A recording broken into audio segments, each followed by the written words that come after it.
get me a stream in right quick. I'm gonna go to the gym. I'm only gonna give me like maybe 20 minutes tops in. Yeah, I'm gonna just get on the treadmill for like 10 minutes, and then I'm gonna get in the steam room for like 10 minutes, and I'm gonna get the hell up out of there. All right, so all right, tomorrow is fight weekend. Okay, you had a return of Lomachenko, and then you have, I guess you could say, the big fight between Tank and Mario Barrios in the ATL. I swear the next fight they have in the ATL, I'm gonna try to make it out there. So I'm definitely gonna try to make it out there to the next big fight they have in the ATL. So I'm looking for. I'm looking forward to the Tank versus Mario Barrios fight. It has my curiosity, and I want to see how Lomachenko looks coming off that loss to. Do not believe that Teofimo Lopez is, had the, at the end of the day, like I said, I'm not gonna say whether I believe he has it or not. That's, I hope he wouldn't stoop that low to say he was sick just to get out of a fight because it wasn't selling good or the pay-per-view trajectory didn't look that good. So I'm gonna give Teofimo the benefit of the doubt. Hopefully when I see him, he'll give me a brief and quick interview or just give me some info on what happened with him. But I don't want to get too deep into his personal business. I just hope maybe he'll brief me on what possibly could have went wrong. So yeah. But that being said, so a lot of things to talk about. I'm gonna talk about the Phoenix Suns and the Los Angeles Clippers in a separate video. Then I got a lot of other stuff to talk about. So it is what it is. So how I am, you guys. I really don't like to give fight predictions for the most part. Some people think that Tank is gonna blow through Mario Barrios with ease. I don't know about that. Barrios is going to have a reach advantage, a height advantage. So I don't think this fight is going to be a cakewalk. But in all likelihood, Tank probably is going to win this fight. But it wouldn't surprise me if Mario Barrios would pull off the upset. Because you hearing things behind the scenes, but it is what it is. I'm not going to even talk about that. So also, Tank's boss, Floyd Mayweather, put up footage of him training again right after he said that he wasn't going to fight anymore. I'm going to be honest with you. I just got to say what a lot of people are afraid to say because, a lot of media people are afraid of Floyd Mayweather. They scared that if they speak bad against Floyd Mayweather, Floyd is going to put in a call to people and make sure they don't get credentialed for any events and all that kind of stuff. But if it come down to that, if that's how dude get down, then so be it. But I'm gonna tell you guys the honest to God truth. I really think Floyd was embarrassed by what happened, no matter how much he tries to pretend and brag about how much money he made and all that kind of stuff and what the pay-per-view numbers is, which a lot of people doubt what the pay-per-view numbers was. I think Floyd probably felt a little bit embarrassed, and I think Floyd is training because I think Floyd may take a real fight. Now, who would a real fight be against? It would be somebody that Floyd definitely would be, even at his age of 44, he would be an overwhelming favorite over. He's not going to fight a puncher or somebody like that. He's not going to fight, Chalo or somebody like that. He would fight a guy that he would be quicker than and isn't probably a big puncher. And you've been hearing Khabib's name popping up again. You know, you know, after what I saw, in Floyd the last time, in which I didn't even watch that fight, just the highlights of watching Floyd. I'm just one who don't care if Floyd ever fight again, but we know Floyd can't help himself. That's just who he is. He can't help himself. He likes the limelight. You know, he's just Floyd Mayweather, and I really think that Floyd Mayweather was embarrassed by what happened. It looked terrible. And the thing is, if Floyd asked my honest opinion, what I thought of it, I'd just tell him the truth. I'd be like, you humiliated yourself and you tainted your legacy. First of all, Floyd didn't have no business fighting a YouTuber. Okay? And then how could Floyd have thought at $50, even at $50 a pop, that fight was going to sell 6 million pay-per-views? Okay? But I'm just keeping it a buck. So I think Floyd is going to probably fight again. I think Floyd, like I said, he just feel like he got something to prove. Now, will he take on a rematch with Oscar De La Hoya? I doubt that very seriously. But then again, never say never with Floyd. Just never say never. Because if Floyd feels like this fight could generate some money and a buzz, even though Floyd said he would never fight Oscar De La Hoya again, like I said, money talks and BS runs the marathon. I know Leonard Ellaby said that won't ever happen, but we all know at the end of the day, Floyd makes the final decision. So do I see a Floyd and Oscar De La Hoya rematch on the way? I don't know. All I can say is with Floyd, never say never. I'm just keeping it a buck. So, all right. So, with that being said, it's looking more than likely I'm going to be at Manny Pacquiao Errol Spence. Okay? It's looking like I'm going to be at that fight. So, I'm almost certain I'm going to be at the fight because the tickets go on sale at 10 a.m. I already bought my plane tickets and then I already bought my hotel room. So, I'm all but sure that I'm going to be there. So, the tickets go on sale in about maybe... the tickets go on sale in about 4.5 hours. I think they go on sale 10 a.m. Cool. So as soon as the tickets are available, I'm going to buy me a ticket. Or I'm probably going to have to buy 2 tickets. But nevertheless, I'll be there. I'll probably do a live remote or something, maybe, you know. Gonna find out who's gonna be there. So, you know, we'll see what's up.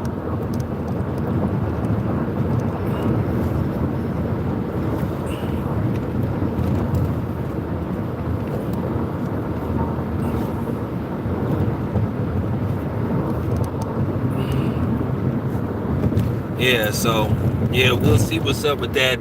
You know, like I said, I'll see where I'll do a live remote. I got to find out who all going, who's all going to be there. So, you know, but I know footage has showed up of Manny Pacquiao hitting the bag and everybody is going ooh, ah, oh, and all this kind of stuff. He still got it and all that kind of stuff. Well, you have to understand, well, you know, the damn bags don't hit back.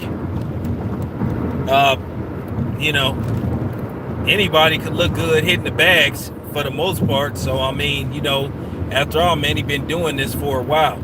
So, like I said, who has more pressure on them to win? Because at the end of the day, it's more pressure on Errol Spence to win this fight than Manny Pacquiao. Manny Pacquiao isn't expected to win this fight. You know, he hasn't fought in 2 years, so I mean, literally hasn't fought in 2 years. You know, Errol Spence was last seen in December, defeating Danny Garcia.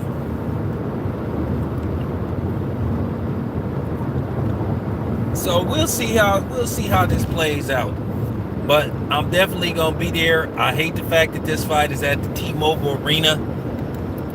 You know, I really don't like that venue. I don't like that venue at all. Like I said, it's just a horrible venue for sports. It's just, you know, I know it's a relatively new arena, but man, it's just, man, I just don't like that. I just don't like that place. So, okay, so let me talk about something that Teddy Atlas said. Teddy Atlas went in on Jamal Charlo, said that he need to fight somebody and that he's stealing money. Well, this is my thing with Jamal Charlo, and this is the honest to God truth.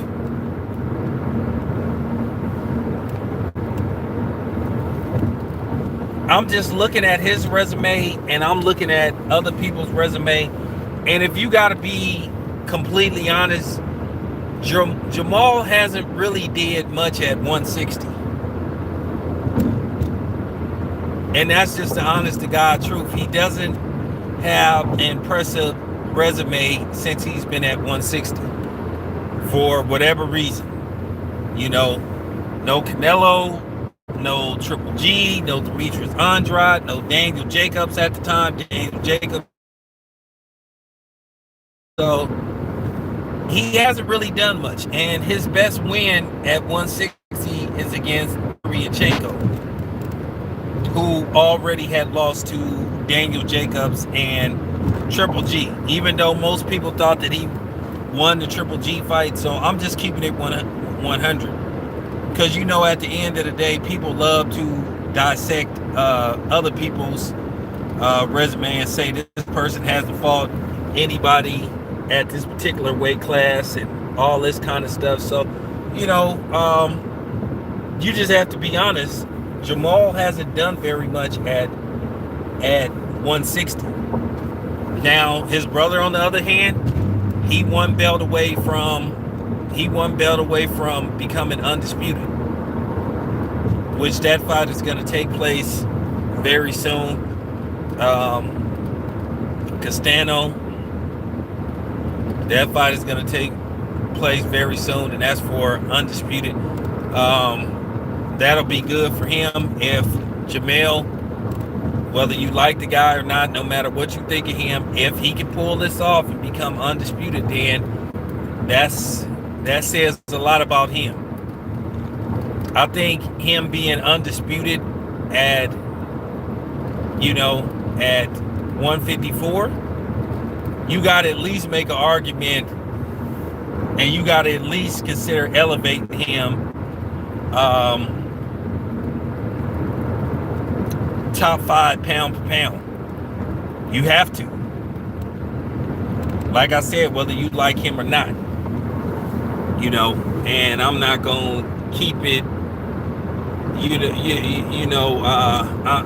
I'm not gonna keep fronting. I'm not the biggest Jamal Charlo. I keep it a buck, but like I said, if he can pull this off and become undisputed, then hey, my hat's off to him. I do think he should get top 5 pound for pound consideration, because he fought most of the best guys, or the best guys available, at 154.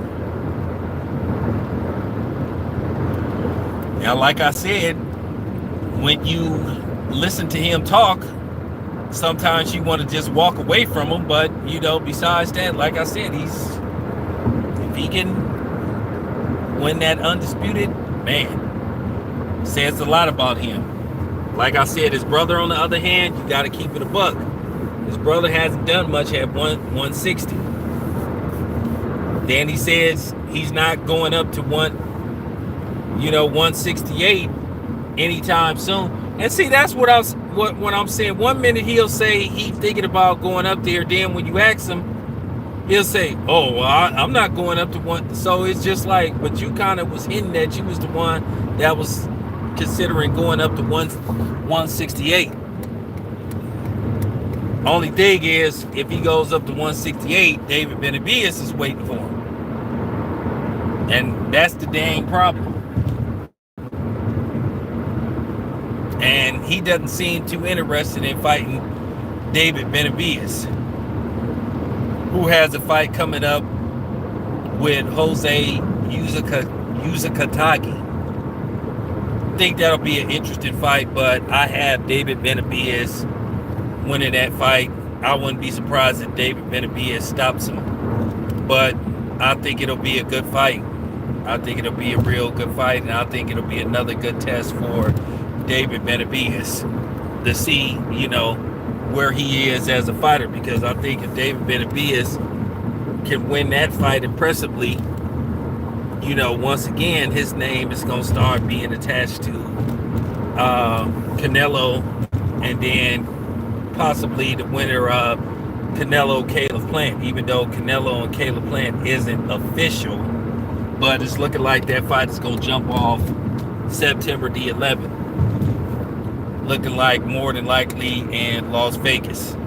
Depending on what my schedule is looking like, I may go to that. I may go to that fight. I think that'll be pretty dope. Watching Canelo versus Caleb Plant. I think that'll be an interesting showdown.